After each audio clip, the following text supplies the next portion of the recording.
ನಮಸ್ಕಾರ. ನಮಸ್ಕಾರ. ರಾಘವೇಂದ್ರ ಮಠ ಅಂತ ಹೇಳ್ಬಿಟ್ಟು ನಾವು ಈಗ 10 ವರ್ಷ ಆಯ್ತು ಬಂದು. ಈ ಈಶ್ವರಪ್ಪ ಒಂದು ಏನಪ್ಪ ಅಂದ್ರೆ ಇಲ್ಲಿ ರಾಮ ಲಕ್ಷ್ಮಣ ಒಂದು ದಾರಿ ಅಂತೆ, ಅದಕ್ಕೋಸ್ಕರ ಇಲ್ಲಿ ಈಶ್ವರ ಪ್ರತಿ ದಿವಸನೂ ರುದ್ರಾಭಿಷೇಕ ಆಗುತ್ತೆ. ಆಮೇಲೆ ಪ್ರತಿ ಏಕಾದಶಿ ಮತ್ತು ತ್ರಯೋದಶಿ ದಿನ ಉದಶ ಪೂಜೆ ಅಂತ ಮಾಡ್ತೀವಿ. ಈಶ್ವರಿಗೆ ನಂದಿಗೂ ಎಳ್ಳೆಣ್ಣೆ ಆಗ್ಬಿಟ್ಟು ಎಳ್ಳೆಣ್ಣೆಯಲ್ಲಿ ಅಭಿಷೇಕ ಮಾಡಿಬಿಟ್ಟು ನಂದಿ ಕೊಂಬಾಗ ಶ್ರೀಶ್ವರ ಕಾಣ್ತಾರಂತೆ. ಅದೊಂದು ವಿಶೇಷ ಕಾರ್ಯಕ್ರಮ ಇಲ್ಲಿ. ಇಲ್ಲಿ ಪ್ರತಿ ದಿನ ರುದ್ರಾಭಿಷೇಕ ಇರುತ್ತೆ. ಗಣಪತಿ, ವಲ್ಲಿ ಸುಬ್ರಹ್ಮಣ್ಯ, ಈಶ್ವರ, ಆಂಜನೇಯ, ಇವು 5 ದೇವಾಲಯಗಳು ಇಲ್ಲಿದೆ. ಇಲ್ಲಿ ಯಾರೇ ಬಂದರೂ ಪ್ರತಿ ದಿನ ಪೂಜೆ ಇರೋದ್ರಿಂದ ಶಾಂತಿ ರೀತಿ ಇದೆ. ಆಮೇಲೆ ಯಾವುದೇ ಥರದ ತೊಂದರೆಗಳು ಇಲ್ಲ. ಎಲ್ಲ ಪ್ರತಿಯೊಂದು ಇಲ್ಲಿ ಏನು ಬಂದರೂ ಒಳ್ಳೇದಾಗುತ್ತೆ. ಅದಕ್ಕೋಸ್ಕರ ಈ ಬುಧೇಶ್ವರ ದೇವಸ್ಥಾನದಲ್ಲಿ 10 ವರ್ಷ ನಾವು ಸೇವೆ ಮಾಡ್ತಾ ಇರೋದು. ಭಾಳ ಚೆನ್ನಾಗಿದೆ. ನನ್ನ ಹೆಸರು ರಾಘವೇಂದ್ರ ಭಟ್ ಅಂತ ಹೇಳ್ಬಿಟ್ಟು ನಾವು ಕೂಕುಪಳ್ಳಿ, ಬೂದಗುಂಪ ರಾಸು, ಬುಧೇಶ್ವರ ದೇವಸ್ಥಾನ ಎಲ್ಲ ಸುತ್ತಮುತ್ತಲು ಇಲ್ಲಿ ಪೂಜೆ ಅರ್ಚಕರಾಗಿ ಕೆಲಸ ಮಾಡಿ ನಿರ್ವಹಿಸ್ತಾ ಇದ್ದಾರೆ. ಇಲ್ಲಿ ಕುಕುಂಬಳೆಯಲ್ಲಿ ಪ್ರಸಿದ್ಧವಾದ ದೇವಸ್ಥಾನ ಅಂದ್ರೆ ಇದೆ. ಇಲ್ಲಿ ಮುಂದೆ ಅಡವಿ ಅಮರೇಶ್ವರ ಅಂತ ಹೇಳಿ ಅದೊಂದು ಇಲ್ಲಿಂದು ವಿಶೇಷ. ಇಲ್ಲಿ ಎಲ್ಲಾ ಭಕ್ತಾದಿಗಳು ಬರ್ತಾರೆ. ಪ್ರತಿಯೊಂದು ಜನ ಎಲ್ಲಾ ಬೆಂಗಳೂರು ಎಲ್ಲ ಕಡೆಯವರು ಬಂದು ದರ್ಶನ ತಗೊಂಡು ಹೋಗ್ತಾರೆ. ಇಲ್ಲಿ ಇದು ವಿಶೇಷ ಏನಪ್ಪಾ ಅಂದ್ರೆ ಈ ದೇವಸ್ಥಾನಕ್ಕೆ ಬಂದ್ರೆ ಅಷ್ಟು ಶಾಂತಿ ರೀತಿ ಏನು ಅಂತ ಅನ್ಕೊಂಡು ಹೋಗಿದಂತ ಕಾರ್ಯಕ್ರಮಗಳೆಲ್ಲ ಯಶಸ್ವಿ ಆಗುತ್ತೆ. ಪರವಾಗಿ ಬಹಳ ಚೆನ್ನಾಗಿದೆ ದೇವಸ್ಥಾನ. ಇದೆಲ್ಲ ಸ್ವಚ್ಛತೆ ಇಟ್ಟಿದ್ವಿ. ಅದೇ ತರ ತೊಂದರೆ ಇದೆ, ಏನೇ ಬಂದ್ರೆ ಇದೆಲ್ಲ ಚಲೋ ಆಗುತ್ತೆ. ಜಾತ್ರೆ ಆಗ್ತದೆ. ಅಗಿ ಹುಣ್ಣಿಮೆಯಲ್ಲಿ ಹಂಪಿ ಹುಣ್ಣಿಮೆ ಅಂತ ಬರುತ್ತಲ್ಲ, ಅವತ್ತಿನ ದಿನ ರಥೋತ್ಸವ ಆಗುತ್ತೆ.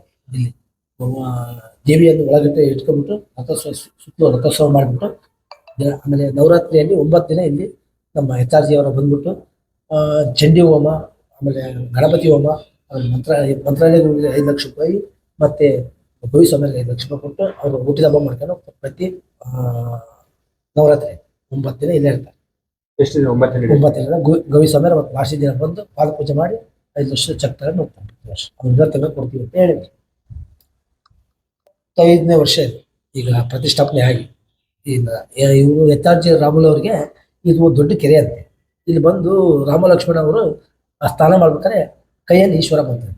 ಅದಕ್ಕೆ ಈಶ್ವರ ಗುಡಿ ಕಳಿಸು ಅಂತ ಹೇಳಿದಕ್ಕೆ ಈಶ್ವರ ಅಂಡ್ ಪಾರ್ವತಿ ಇಬ್ರು 2 ಕಳಿಸಿ ಗಣಪತಿ ವಲ್ಲಿ 4 ದೇವಸ್ಥಾನ ಕಳಿಸಿ ರಾಮನಿಗೆ ಕಳಿಸ್ದಾಗ ಒಂದು ಅಂತ ಹೇಳ್ದಂಗೆ ಆಗ್ತದೆ. ಈಶ್ವರ ಗುಡಿ ಚೆನ್ನಾಗಿದೆ, ಚೆನ್ನಾಗಿ ನಡೀತಾ ಇದೆ, ಚೆನ್ನಾಗಿದೆ ದೇವಸ್ಥಾನ. ಆಮೇಲೆ ಇಲ್ಲೆಲ್ಲ ಎಣ್ಣೆ ಪಣ್ಣೆ ಹಾಕಿ ತುಪ್ಪದ ದೀಪ ಪ್ರತಿ ದಿನ ನಂದಿನ ತುಪ್ಪದಲ್ಲಿ ದೀಪ ಹಾಕ್ತಾರೆ. ಪ್ರತಿ ದಿನ ರುದ್ರಾಭಿಷೇಕ ಇರುತ್ತೆ. ಒಂದು ದಣಿಯಲ್ಲೇ ರುದ್ರಾಭಿಷೇಕ ಯಾರು ಇದ್ರೆ ಮಾಡ್ತಾರೆ ಇಲ್ಲ ದಣಿ ಅಂತ ದೀಪ ದೀಪ. ಕೊಪ್ಪಳದ MP ಅವರು ಮೊದಲೇ ಆಲ್ MP ಅಂತ ಮೊದಲೇ ಅವ್ರು ಕಟ್ಸಿರೋದು. HRG ಅಂತ ಇದೆ. ಅವರೇ ಎಲ್ಲ ಅವ್ರ ನೇತೃತ್ವದಲ್ಲಿ ಎಲ್ಲ ಪೂಜಾ ಕಾರ್ಯಕ್ರಮ ಎಲ್ಲ ಆಗುತ್ತೆ. ಇದು ವಿಸ್ತೀರ್ಣ ಒಂದು ಅರ್ಧ ಎಕರೆ ಬರ್ಬೋದು ನಮ್ಮ ದೇವಸ್ಥಾನ. ಎಲ್ಲ ಅಷ್ಟು ಪ್ರಾಪರ್ಟಿ ಅವರೇ ನಡೆಸೋದು. ಇಲ್ಲ HRG ಅವ್ರಿಗೆ ಸಂಬಂಧಪಟ್ಟಿದ್ದು HRG ನಡೆಸೋದು. ಆಮೇಲೆ ಪ್ರತಿ ತಿಂಗಳು ಅವ್ರಿಗೆ 1 ಲಕ್ಷ ರೂಪಾಯಿ ಖರ್ಚಿದೆ.